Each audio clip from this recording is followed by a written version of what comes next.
اعوذ باللہ من الشیطان الرجیم بسم اللہ الرحمن الرحیم الحمد للہ رب العالمین والصلاة والسلام علی اشرف الانبیاء والمرسلین وآلہ الطیبین الطاہرین اعوذ باللہ من الشیطان الرجیم بسم اللہ الرحمن الرحیم یا ایہا الذین آمنوا انما المشرکون نجس فلا يقربوا المسجد الحرام بعد عامهم هذا وإن خفتم عيلة فسوف يغنيكم الله من فضله إن شاء إن الله عليم حكيم۔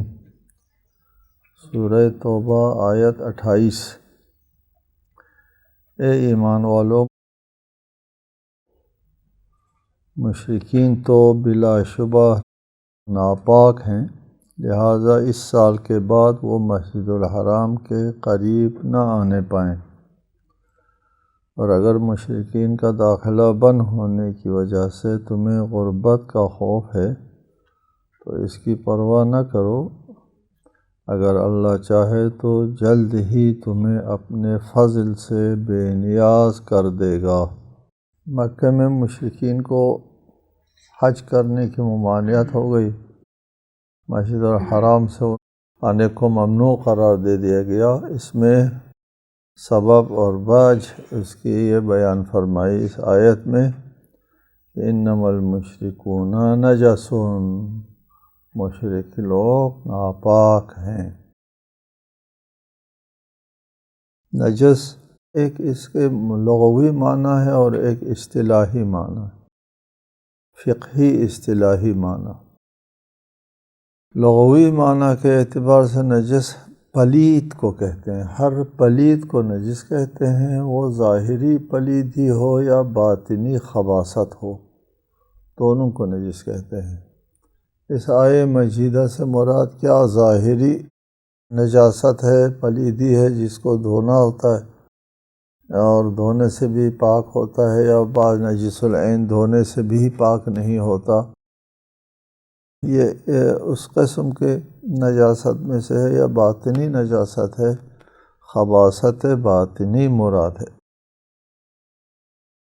اس چیز کا فیصلہ کرنا فقہا اور علماء سے مربوط ہیں کہ وہ اس آیت سے ہٹ کے احادیث سنت رسول اور سیرت ائمہ کی روشنی میں کیا مراد لیتے ہیں اور مشرکین کو کس اعتبار سے نجس قرار دیتے ہیں۔ بہرحال اس میں تو شک نہیں کہ اس زمانے میں، جس زمانے میں یہ آیت نازل ہوئی، لغوی معنی جو ہے وہ تو یقیناً مراد ہے کہ وہ ناپاک ہے۔ پہلے بھی کئی بار ذکر آیا ہے کہ مشرکین کو کسی قسم کی کوئی حیثیت حاصل نہیں ہے، اس کے برخلاف اہل کتاب کو کسی حد تک ایک اعتبار سے ان کے مذہب کو اور ان کے دین کو اور ایک ملت کے طور پر تسلیم کیا جاتا ہے، اگرچہ وہ اس میں تحریف آ گئی ہے، انحراف آ گیا ہے، لیکن دین اور مذہب، اہل دین، اہل ملت، اہل مذہب کے عنوان سے تسلیم کیا جاتا ہے۔ مشرکین کی کوئی دین مذہب نہیں ہوتا، ان کا مسلک جو ہے وہ کسی بنیاد پر قائم نہیں ہے۔ ایسا نہیں ہے کہ پہلے ایک دین اور مذہب اور ایک عنوان اور دستور آیا شرک کی بنیاد پر اور پھر اس کے بعد انحراف آیا ہو، ایسا نہیں ہے، ان کی بنیاد ہی شرک پر ہے، لہٰذا ان کو نجس قرار دے دیا گیا ہے۔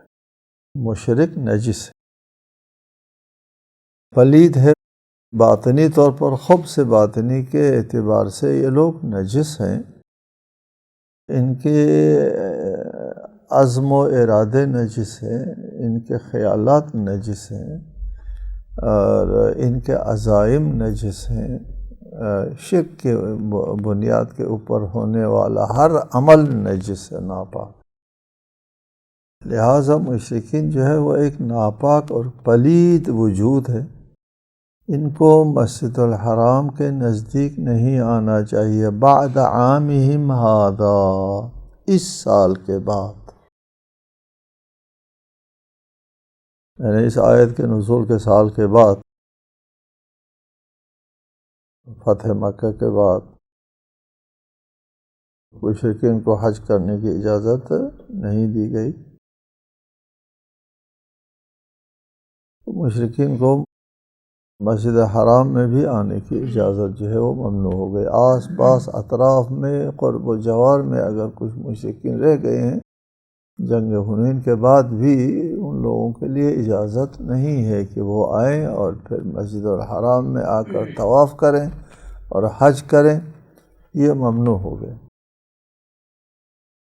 وَإِنْ خِفْتُمْ عَيْلَةً فَسَوْفَ يُغْنِيكُمُ اللَّهُ مِنْ فَضْلِهِ إِنْ شَاءَ، اور اگر تم کو تنگ دستی کا خوف لاحق ہو جائے، عیلہ محتاج، تنگ دستی،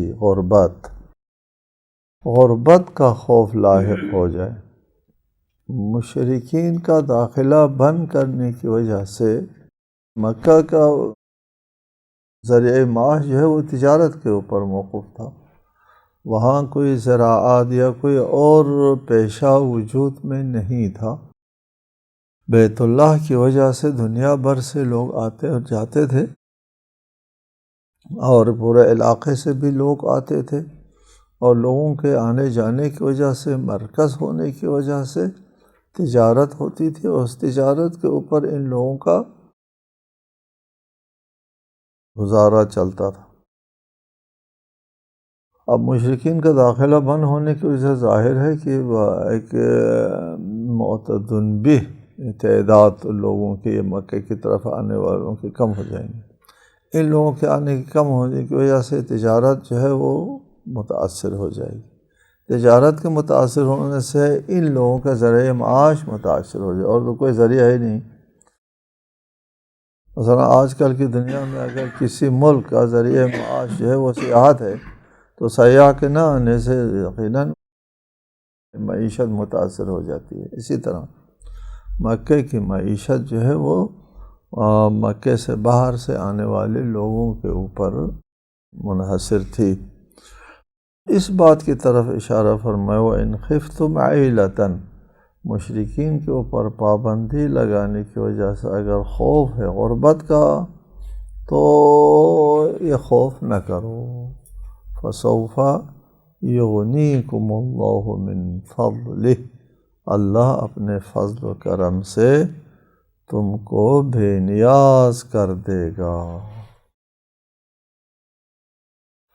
مسبب الاسباب ہوتا ہے اور سبب پیدا کرے گا، چنانچہ مکے کی معیشت میں کوئی اثر نہیں پڑا۔ بعد کی تاریخ بھی شاہد ہے کہ کوئی عیلہ اور کوئی غربت اور کوئی فقر و فاقہ، کوئی قحط مات نہیں آیا مشرکین کا داخلہ بند کرنے کی وجہ سے۔ فرمایا فَسَوْفَ يُغْنِيكُمُ اللَّهُ مِنْ فَضْلِهِ إِنْ شَاءَ، اگر اللہ کی مشیت ہوئی تو۔ یہ اللہ کی مشیت کی شرط جو ہے وہ ہمیشہ عائد کی جاتی ہے کہ اللہ کی مشیت سے مربوط ہے ہر کام۔ اللہ چونکہ فاعل مختار ہے، اور اس کا تعلق بھی لوگوں کے عمل اور کردار سے بھی ہوتا ہے کہ جب لوگ جو ہے وہ صحیح عمل کرتے ہیں تو اللہ اپنا فضل و کرم جاری رکھتا ہے، ضروری ہے۔ اور اگر لوگ، پہلے آیت گزری ہے، اگر لوگ جو ہے وہ مجرم بن جاتے ہیں، جرائم پیشہ بن جاتے ہیں، تو اللہ ان کو سزا بھی دیتا ہے اور معاف بھی کرتا ہے۔ وَيَعْفُو عَنْ كَثِيرٍ، ہے نا وہ آیت کہ اللہ جو ہے وہ کسی قوم کی نعمت کو نہیں بدلتا جب تک وہ خود نہ تبدیل کریں، لیکن خود تبدیل کرتے ہیں، لیکن پھر بھی اللہ وَيَعْفُو عَنْ كَثِيرٍ۔ ان اللہ علیم حکیم، خدا علم رکھتا ہے اور حکیم بھی ہے، حقیقت دانا ہے۔ حکیم یعنی حقیقت بین ہے، اللہ تعالیٰ سے زیادہ حقیقت بینی کس کے پاس ہو سکتی ہے۔ آگے آیت ہے ارشاد ہوتا ہے قاتل الذین لا یؤمنون باللہ ولا بالیوم الآخر ولا یحرمون ما حرم اللہ ورسولہ ولا یدینون دین الحق من الذین اوتوا الکتاب۔ قاتل الذین، ان لوگوں کے ساتھ لڑو، جنگ کرو، الذین لا یؤمنون باللہ، جو اللہ پر ایمان نہیں لاتے، نہ روز قیامت پر ایمان لاتے ہیں، ولا یحرمون ما حرم اللہ، اور جس چیز کو اللہ اور اس کے رسول نے حرام کیا ہے اس کو حرام نہیں ٹھہراتے، ولا یدینون دین الحق، اور دین حق کو بھی قبول نہیں کرتے۔ کون لوگ ہیں یہ لوگ؟ ارشاد ہوتا ہے مین بیانیہ کہتے ہیں نا ہم لوگ، مطلب یہ ہے کہ یہ لوگ من الذین اوتوا الکتاب، اہل کتاب میں سے جو لوگ اللہ پر ایمان نہیں رکھتے، قیامت پر ایمان نہیں رکھتے، اللہ کے حرام کو بدلتے ہیں اور دین حق کی پابندی نہیں کرتے ہیں، ان کے ساتھ لڑائی کرو، جنگ کرو، ٹھیک، حتیٰ یہاں تک جنگ کرو، یعطوا الجزیۃ، کہ وہ جزیہ ادا کریں، جزیہ ادا کرنے تک جنگ کرو، عن ید، اپنے ہاتھ سے، وہم صاغرون، ذلیل ہو کر، رام ہو کر، مطیع ہو کر، فرما بردار ہو کر، جزیہ ادا کرنے تک ان کے ساتھ لڑائی کرو، اسلام قبول کرنے تک نہیں، اسلام دین جبر نہیں ہے۔ ایک آیت پہلے گزری تھی آپ کے سامنے کہ قتال کرو ان لوگوں کے ساتھ، کافروں کے ساتھ، حتی لا تکون فتنہ، فتنہ ختم ہونے تک قتال کرو، مشرکین کے ساتھ جنگ کرو فتنہ ختم ہونے تک، نہ ان کی اسلام قبول کرنے تک۔ فتنہ کیا ہے؟ حرف حق کے سامنے دیوار بن جانا، جبر استعمال کرتے تھے وہ، آزادی اختیار، آزادی مذہب، آزادی عقیدہ کے سامنے یہ لوگ رکاوٹیں جو ہے وہ کھڑی کرتے تھے اور طاقت استعمال کرتے تھے۔ قاتلو، ان کے ساتھ لڑائی کرو، حتی لا تکون فتنہ، یہ فتنہ ختم ہو جائے۔ اس جگہ ارشاد فرمایا قاتلو، لڑائی کرو، حتی یعطوا الجزیۃ، جزیہ ادا کرنے تک لڑائی کرو۔ فرق ہے نا بہت، کہ وہاں پر فتنہ ختم ہونے تک لڑائی کرو اور ادھر جزیہ دینے تک لڑائی کرو، وہاں ان کا وجود ختم ہونے سے فتنہ ختم ہوتا ہے، وہ جب تک موجود رہتے ہیں فتنہ ختم نہیں ہوتا۔ اگر ایک ایسا وجود ہے جو باعث فتنہ نہیں بنتا، وہ لوگ مشرکین ہیں، پھر بھی ان کو زندہ رہنے دیا جاتا ہے، مشرک ہونے کی بنیاد پر قتل نہیں کیا جاتا، نہ قتال کیا جاتا ہے، فتنہ پرور ہونے کے اعتبار سے ان کے ساتھ قتال ہے۔ یہاں اہل کتاب کے ساتھ قتال ہے، لڑائی کرو جب تک وہ جزیہ نہیں دیتے، جزیہ دینے کے بعد لڑائی نہ کرو، امن کے ساتھ رہو۔ چلیے، اس آیت میں ارشاد فرمایا اہل کتاب کے بارے میں، من الذین اوتوا الکتاب، اہل کتاب میں سے جو لوگ، میں سے نہیں، اہل کتاب کے، اہل کتاب من تبعیضی نہیں، من بیانیہ ہے، اہل کتاب وہ اہل کتاب جو ایمان نہیں لاتے اللہ پر اور نہ یوم آخر پر۔ اہل کتاب تو اللہ پر ایمان لاتے ہیں، تو یہ کیسے کہہ دیا کہ وہ اہل کتاب بھی ہے اور اللہ پر ایمان بھی نہیں لاتے؟ جی، وہ جس اللہ کو مانتے ہیں وہ بے عنوان باپ مانتے ہیں، باپ اللہ نہیں ہے، اللہ باپ نہیں ہے، وہ اللہ کو، توحید کو اپنے حقیقی معنوں میں تسلیم نہیں کرتے، وہ شرک اور کفر کی انکار کی بنیاد پر اللہ کو تسلیم کرتے ہیں، لہٰذا یہ فی الواقع اللہ کو نہیں مانتے۔ وَلَا بِالْيَوْمِ الْآخِرِ، وہ آخرت کے دن کو بھی نہیں مانتے، قیامت کو بھی نہیں مانتے۔ قیامت کے بارے میں ان کا جو موقف ہے، قیامت انصاف دینے، حساب اور کتاب کا دن ہوتا ہے، ان کے ہاں قیامت کا تصور مختلف ہے۔ وہ جو حقیقی قیامت ہے، یوم آخر ہے، جہاں انصاف دینا ہوتا ہے، وہاں پر یہ لوگ تو ایک ایسے دن کے بارے میں عقیدہ رکھتے ہیں جس میں نسلی بنیادوں پر ان کو مراعات مل جائیں گے کہ ہم کو آتش جہنم نہیں چھوئے گی سوائے یہ چند دنوں کے، چند دن ہم کو عذاب ہوگا، ہم اللہ کے چہیتے ہیں، نحن ابناء اللہ و احباؤہ، اللہ کے پسندیدہ نسل ہے، اللہ کے فرزندان ہیں ہم لوگ، قیامت کے دن ہمارے ساتھ کوئی عذاب نہیں ہوگا۔ ایک نسلی اعتبار سے مراعات کے دن کو مانتے ہیں، یوم قیامت کو نہیں مانتے یہ لوگ۔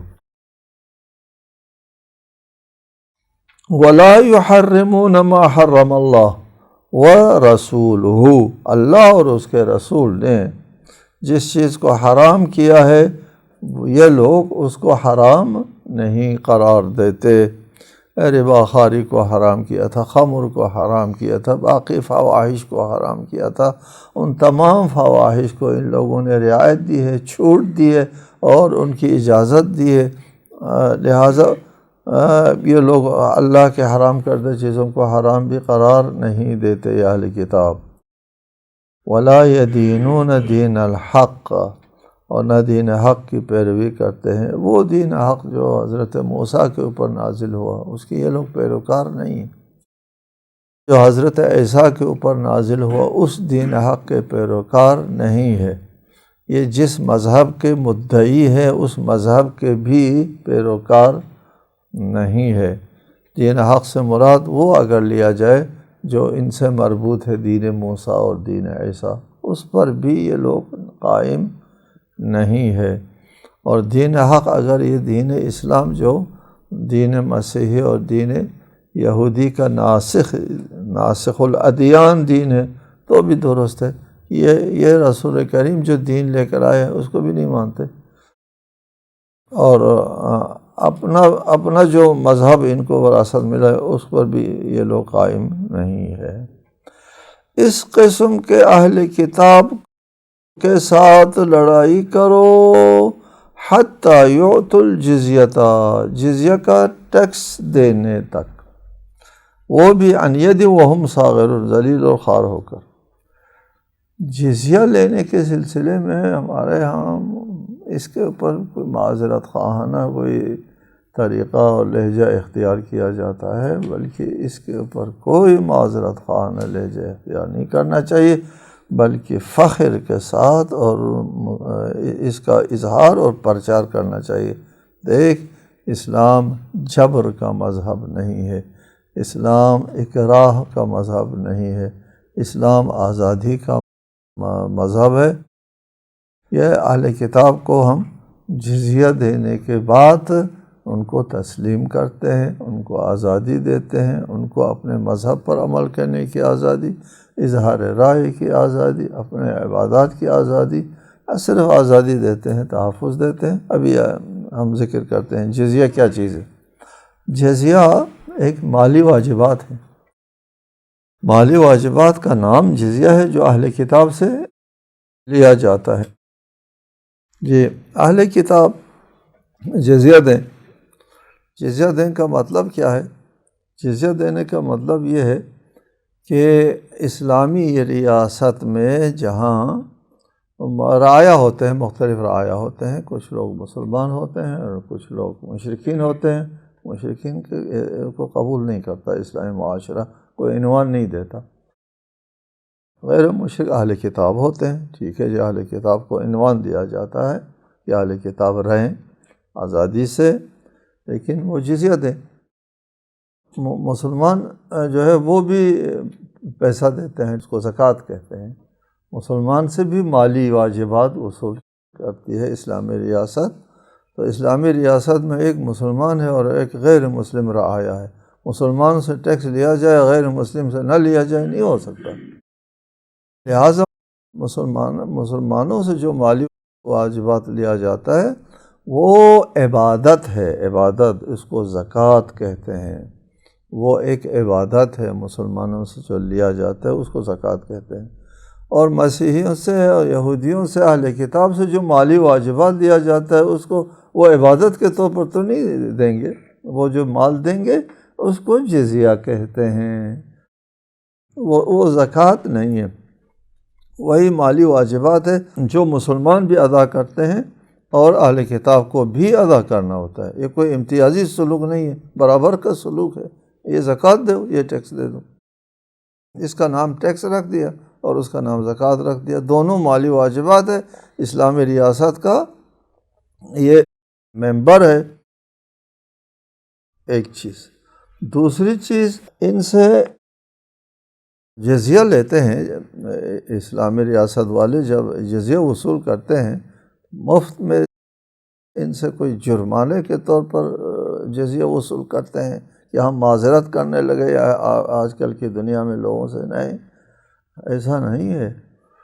ان سے یہ جو جزیہ لیتے ہیں اس کے مقابلے میں اسلامی ریاست ان کی مال اور جان کو تحفظ دیتا ہے، جس طرح ایک مسلم رعیت کو تحفظ دیتا ہے اسلامی ریاست والے، بالکل اسی طرح ان کو بھی تحفظ دیتے ہیں۔ اسلامی ریاست کی ذمہ داری ہوتی ہے کہ وہ اپنے رعایا کو، خواہ وہ مسلم ہو یا اہل کتاب، سب کو تحفظ دے دیں۔ ان کو جزیہ کے مقابلے میں اسلامی ریاست تحفظ دیتی ہے۔ دو بات۔ تیسری بات، اسلامی ریاست کی ذمہ داری ہوتی ہے کہ اگر ایک شخص فقیر ہے، مسکین ہے، کمانے کے اہل نہیں ہے، بیت المال سے اس کو پیسہ ملتا ہے، بیت المال سے اس کی زندگی کے مصارف مخارج اسلامی ریاست کی ذمہ داری ہے۔ اگر وہ نہیں کما سکتا تو اس کے حد رمق کے لیے، اس کو زندہ رہنے کے لیے، اس کی معیشت کی ذمہ داری اسلامی ریاست پر عائد ہوتی ہے۔ ایک اہل کتاب بھی کمانے کے قابل نہیں ہے، اس کو بھی بیت المال سے مل جائے جیسے ایک مسلمان کو ملتا ہے۔ چوتھی چیز، ان لوگوں کو جنگ میں شرکت کرنے کی ڈیوٹی نہیں دی جاتی، اہل کتاب کو یہ جنگ میں نہیں شرکت کریں گے۔ ملکی استحکام مسلمانوں کے ذمہ ہے۔ مسلمان جو ہے وہ اپنے ملک کا، اپنے علاقے کا، اپنے وطن کا دفاع کرتے ہیں، ان کے اوپر دفاع کرنا واجب نہیں ہے۔ دیکھو، ایک تھوڑا سا پیسہ لیتے ہیں، پیسہ لینے کے بعد تین مراعات، جان و مال کا تحفظ مسلمان کو، غیر مسلمان دونوں کو ملتا ہے، بیت المال سے مسلم غیر مسلم دونوں کو ملتا ہے۔ یہ جو تیسری رعایت ہے، جنگوں میں شرکت نہ کرنے کی رعایت، یہ تو مسلمانوں کو حاصل نہیں، ان کو حاصل ہے، جبکہ مسلمان بھی تو زکوٰۃ دیتے ہیں، یہ بھی جزیہ دیتے ہیں، مالی واجبات دونوں ادا کرتے ہیں۔ مالی واجبات دونوں ادا کرنے کے بعد مسلمانوں کو 2 رعایت ملتی ہے اور اہل کتاب کو 3 رعایت ملتی ہے۔